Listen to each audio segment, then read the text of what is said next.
তামিম ইকবাল বলেছেন 20 কোটি টাকা লস দিয়ে বিপিএল চালানোর কোনো মানে হয় না। বিসিবির সাবেক পরিচালক প্রখ্যাত গায়ক আসিফ আকবর বলেছেন সর্বৈব মিথ্যা কথা, তিনি তদন্ত দাবি করেছেন।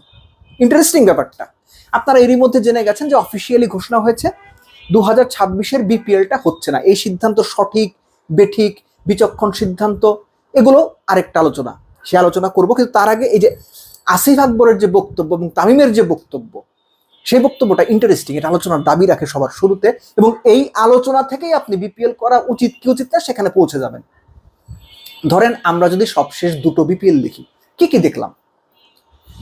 এক ফ্র্যাঞ্চাইজি মালিক প্লেয়ারদের থাকার হোটেল বিল দিতে পারে না, সেই মালিককে আটকে রাখা হলো, গণমাধ্যম লাইভ করলো, নিউজ হতো, বিদিকিচ্ছির অবস্থা, পুরোপুরি বিশৃঙ্খলা, কেলেঙ্কারি। পার্টিকুলার একটা ফ্র্যাঞ্চাইজি, আমি কোনো ফ্র্যাঞ্চাইজির নাম বলছি না, পার্টিকুলার একটা ফ্র্যাঞ্চাইজি বিপিএল শুরুর অল্প কিছুদিন আগে জানিয়ে দিল তারা দল চালাতে পারবে না। পরে কি হলো? বাংলাদেশ ক্রিকেট বোর্ড নিজেদের পক্ষ থেকে সেই দল চালাতে বাধ্য হলো, অর্থাৎ সেই দলের জন্য যে পরিমাণ players payment, accommodation, fooding, logistic, মানে যত যাবতীয় খরচ হয় সবই বিসিবি দিতে হলো। শুধু তাই নয়, বিসিবির এক সহসভাপতি ছিলেন আমিনুল ইসলাম বুলবুলের বোর্ডে, শাখাওয়াত হোসেন, বরিশাল অঞ্চল থেকে এসেছিলেন। তিনি কোন যোগ্যতা ক্রিকেট বোর্ডে এসেছিলেন আজও আমি জানি না। শুনতে পাই যে বিভিন্ন লিঙ্কেজে এসেছিলেন, সেই লিঙ্কেজগুলো কারা আপনারা খোঁজ নিয়ে জানতে পারবেন। সেই শাখাওয়াত সাহেবের ভিডিও এখন আপনি খুঁজলে পাবেন। বড় গলায় বলছেন ব্যাংক গ্যারান্টি নেওয়া হয়েছে, মানি সিকিউরড, পাশে আমিনুল ইসলাম বুলবুল দাঁড়িয়ে আছেন। সেই বক্তব্য আপনি যদি ম্যাচ করেন গণমাধ্যমের রিপোর্ট এবং রিয়েলিটির সঙ্গে, মিল পাবেন না। বেশিরভাগ ফ্র্যাঞ্চাইজি যে ব্যাংক গ্যারান্টি দেওয়ার কথা ছিল ঠিকঠাক মতো দেয়নি, সেখানে বিসিবির লস হয়েছে। এই যে বিসিবির একটা ফ্র্যাঞ্চাইজি পুরোপুরি চালাতে হয়েছে, সেখানে বিসিবির লস হয়েছে। আরো অন্যান্য এই যে বিপিএল আয়োজন করতে গেলে তো আসলে অনেক কিছু, অনেক রকম পক্ষ, অনেক রকম বর্গ সম্পৃক্ত হয়ে যায়, অনেকের অনেক রকম ইন্টারেস্ট তৈরি হয়। সেখানেও বিসিবি কতটুকু লাভ করেছে সেটা খুবই প্রশ্নবিদ্ধ। সো তামিম ইকবাল যে বলেছেন যে 20 কোটি টাকা লস করে বিপিএল করার কোনো মানে হয় না, আমি জানি না টাকার অঙ্কটা বা লসের অঙ্কটা 20 কোটি কিনা, আরো বেশি হইতে পারে। 2 সিজন হিসাব করলে 20-20-40 কোটি টাকা হইতে পারে। আসিফ আকবর তার স্ট্যাটাসে, ফেসবুক স্ট্যাটাসে কিন্তু এরকমই বলেছেন। 40 কোটি টাকা লস হয়েছে কিনা আমি জানি না, কিন্তু খালি চোখে দেখে আমার যতটুকু মনে হয়েছে বিপিএল লাভজনকভাবে বিসিবি করতে পারে না।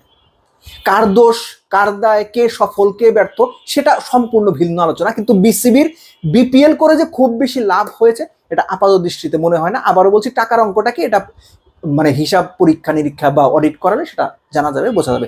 সো এখান থেকে যদি আমরা ট্রিম লাইনে চলে আসি, জিনিসটা যদি ছোট করে আনি, তাহলে কি আমরা সামনে কি পাচ্ছি? প্রশ্নবিদ্ধ বিপিএল, কোনো মানে নেই। ফ্র্যাঞ্চাইজি প্লেয়ারদের টাকা ঠিক মতো দেয় না, সেই বিপিএল, কোনো মানে নেই। যে বিপিএল গ্লোবাল স্ট্যান্ডার্ডে, গ্লোবাল ক্রিকেটে বাংলাদেশ ক্রিকেট সম্পর্কে নেতিবাচক বার্তা দেয়, সেই বিপিএল, কোনো মানে নাই। যে বিপিএল খেলতে এসে বিদেশি প্লেয়াররা টাকা পাবে না এই শঙ্কায় ভোগে, সেই বিপিএল, কোনো মানে নাই। যে বিপিএল খেলে গিয়ে বিদেশি প্লেয়াররা তাদের গণমাধ্যম ইন্টারভিউ দেয়, বাংলাদেশি ফ্র্যাঞ্চাইজি তাদের টাকা দেয় নাই, সেই বিপিএল এর কোনো মানে নাই। যে বিপিএল এ একজন দল মালিককে হোটেল কর্তৃপক্ষ আটকে রাখে, গণমাধ্যম লাইভ করে, সারা বিশ্ব দেখে বিপিএল এর ফ্র্যাঞ্চাইজির মালিককে হোটেল বিল না দেওয়ার কারণে আটকে রাখা হয়েছে, সেই বিপিএল, কোনো মানে নেই। এর আগে একটা আলোচনা আমি বলেছিলাম, আমরা সবাই জানি প্রচলিত কথা, শূন্য গোয়াল দুষ্টু গরুর চাইতে ভালো।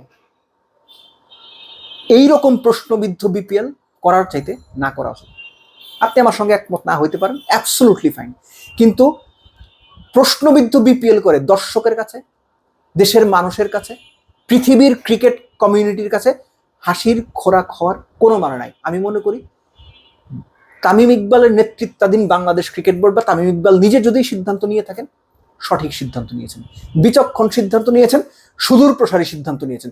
একটা বিপিএল না হলে বাংলাদেশ ক্রিকেটের কি ক্ষতি হবে? বিপিএল যে এতদিন হয়েছে, বাংলাদেশ ক্রিকেটের কি কি লাভ হয়েছে? বিপিএল মানেই তো আপনার এক ধরনের সমালোচনা, বিপিএল মানেই তো এক ধরনের নিয়মের ব্যত্যয়, নানান রকম কুকীর্তি, কেলেঙ্কারি সামনে চলে আসা। 1 বছর বিপিএল না হলে বাংলাদেশ ক্রিকেটের কি যায় আসে? কিচ্ছু যায় আসে না। সো এই বিপিএল না করে ভালো ফ্র্যাঞ্চাইজি কালেক্ট করার চেষ্টা করেন, যারা 3-5 বছরের জন্য ফ্র্যাঞ্চাইজি নেবে, ভালোভাবে ফ্র্যাঞ্চাইজি চালাবে, এবং সেই ফ্র্যাঞ্চাইজির জন্য লাভজনক বা কাছাকাছি লাভ হতে পারে বা কিছু হলে লস পোষাতে পারে এরকম মডিউল বিসিবিকেই সাজেস্ট করতে হবে বা মডিউল তৈরি করতে হবে। শুধুমাত্র ক্রিকেট ভালোবেসে বছরের পর বছর কেউ কোটি কোটি টাকা ইনভেস্ট করবে না, এই রিয়েলিটি মানতে হবে। সো বটম লাইন হচ্ছে, আমার যেটা মনে হয় তামিম ইকবাল বা বিসিবি যে সিদ্ধান্ত নিয়েছে এই সিজন বিপিএল না করা, 2026 বিপিএল, খুব ভালো সিদ্ধান্ত হয়েছে ভাই। ভেজাল ঘাড়ে নিয়ে ঘোরার কোনো মানে হয় না, লেট ইট গো। স্ট্রাকচার ঠিক করেন, ফ্র্যাঞ্চাইজি কারা হবে, তাদের অ্যাবিলিটি কতটুকু সেটা বোঝেন, এবং বিসিবি ফ্র্যাঞ্চাইজি দেওয়ার সময়, এর আগে আমরা দেখেছি বোর্ড সভাপতি যারা ছিলেন তাদের এগেনস্টে, আবার বলছি কারণ নাম বলছি না আমি, তাদের এগেনস্টে সরাসরি অভিযোগ আছে ওই ফ্র্যাঞ্চাইজিকে তারা ব্যক্তিগত ক্ষমতা খাটিয়ে দল দিয়েছেন এবং সেই ফ্র্যাঞ্চাইজি টাকা না দিয়ে পালিয়ে গেছে, প্লেয়ারদের টাকা দেয় না। এই ঘটনা ঘটেছে সবশেষ 2 বিপিএল এর মধ্যেই ঘটেছে। সো জিনিসটা হচ্ছে, ভালো ফ্র্যাঞ্চাইজি, ভালো মালিক পক্ষ বা ভালো যারা ক্রিকেটের পৃষ্ঠপোষক থাকবেন এরকম বেছে বুঝে 4টা ফ্র্যাঞ্চাইজি হোক, আপনারা 4টা ফ্র্যাঞ্চাইজি থেকে 2027 থেকে বিপিএল করেন, আমি এটার পক্ষে। সো এই যে বিপিএল না করার সিদ্ধান্ত, সঠিক সিদ্ধান্ত, ভালো সিদ্ধান্ত, বিচক্ষণ সিদ্ধান্ত, অন্তত দেশের ক্রিকেটের লাভ না হলেও ক্ষতি না করার মতো সিদ্ধান্ত। আর যাই হোক, বিপিএল নামক আজাইরা তামাশা থেকে, কেলেঙ্কারি থেকে অন্তত একটা মৌসুমের জন্য হলো বাংলাদেশ ক্রিকেট রক্ষা পাবে, এটাই সবচেয়ে বড় কথা।